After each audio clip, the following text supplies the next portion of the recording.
이어서 간추린 소식입니다. 올해 햇사과 140톤이 11일부터 출하되면서 사과 수급이 보다 안정화될 것으로 전망됩니다. 송미령 농림축산식품부 장관은 11일 대구 군위군의 한 사과 농장과 농산물 산지유통센터를 방문해 햇사과 생산 출하 현장을 격려하고 사과 생육과 재해 대응 상황을 점검했습니다. 이날 출하된 사과 썸머킹 품종은 초록색의 여름 사과로 널리 알려진 아오리 품종보다 약 10일 넘게 빨리 수확됐습니다. 송 장관은 출하 시기를 고르게 하는 품종 다양화는 가격 변동을 줄이는 데 도움이 된다며 츠가루, 홍로 등의 출하가 7월 중하순부터 본격화하면 가격이 안정화될 것으로 보인다고 말했습니다. 올해 상반기 임산물 수출액이 지난해 같은 기간보다 5.7% 증가한 것으로 나타났습니다. 산림청에 따르면 올해 5월 기준 임산물 수출액은 지난해 같은 기간 대비 5.7% 증가한 1억 7,700만 달러를 기록했습니다. 산림청은 올해 우수 임산물 패키지 지원 사업 등 수출 확대를 위한 다양한 정책 지원이 주요했던 것으로 보고 있습니다. 산림청은 앞으로도 임산물 수출을 끌어올리기 위해 관련 지원을 강화하고 생산자와 수출업체 간 협업을 통해 수출 품목의 안정적인 생산을 도모한다는 방침입니다. 산림청 관계자는 수출 인프라 구축 및 고품질 제품 생산으로 수출 경쟁력을 확보해 나가겠다고 말했습니다. 농식품부는 최근 정부 세종청사에서 반농업 기계화율을 높이기 위해 농촌진흥청, 농협경제지주 등과 기계화 추진 상황을 점검하고 미비점을 보완하기 위한 회의를 진행했습니다. 앞서 정부는 올해 상반기 마늘, 양파 주산지인 15개 시군을 중심으로 740대의 농기계를 지원했습니다. 그 결과 이들 지역의 기계 수확 면적은 지난해 820헥타르에서 올해 5,200여 헥타르까지 확대됐습니다. 회의에 참석한 이상만 농식품혁신정책관은 정부의 반농업 기계화 활성화 정책이 농촌 인구 감소와 고령화로 인한 농업 인력 부족 문제 해소에 도움이 되길 바란다며 농업인과 관계 전문가의 지속적인 관심과 노력이 필요하다고 말했습니다.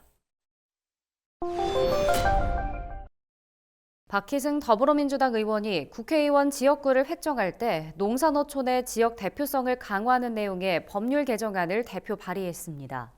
개정안에는 농어촌의 지역 대표성을 반영하도록 하는 내용을 선언적 규정에서 의무적 규정으로 바꾸는 내용이 담겼습니다. 이 밖에도 3개 이상 시군구를 하나의 선거구로 묶을 경우 인구 하한 허용 기준을 최대 5%까지 낮추는 내용이 담겼습니다. 박 의원은 인구 대표성만을 따져 선거구를 획정할 경우 정치적 의사가 수도권 중심으로 형성될 수밖에 없다며 지역 균형 발전을 위해선 선거구 획정 과정에 지역 대표성이 반드시 반영돼야 한다고 강조했습니다. 강원도는 11일 철원군에 말라리아 경보를 발령했다고 밝혔습니다. 올해 강원도에서 말라리아 경보가 발령된 건 이번이 처음으로 말라리아 매개 모기인 얼룩 날개 모기류의 개체 수가 증가한 데 따른 조치입니다. 말라리아 경보는 매개 모기의 하루 평균 개체 수가 동일한 시군에서 2주 연속 5.0 이상인 경우에 발령됩니다.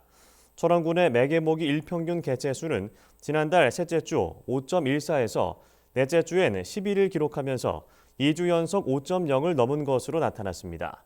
강원도 관계자는 발열, 오한 등 의심 증상이 있는 경우 가까운 보건소나 의료기관에서 신속 진단 검사를 받아달라고 당부했습니다.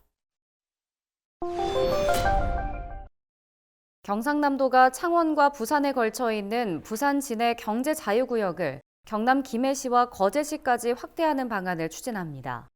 이는 현재 경남권의 물류 산업용지가 부족하고 진해 신항과 가덕 신공항 건설 등으로 향후 항만 배후단지가 부족할 가능성에 대비한 조치입니다. 경남도는 창원권 확대 지역에 첨단 융복합 제조업 복합 물류기지를 건설하고 거제권엔 관광 휴양지를, 김해권은 물류 거점으로 개발할 방침입니다. 한편 경남도는 현재 경남 하동군에 걸쳐 있는 광양만권 경제자유구역을 경남 진주시와 사천시, 남해군 등 경남 서부권으로 넓히는 방안도 검토 중이라고 밝혔습니다. 전라북도의 고향사랑 기부제 답례품이 더욱 다채로워집니다.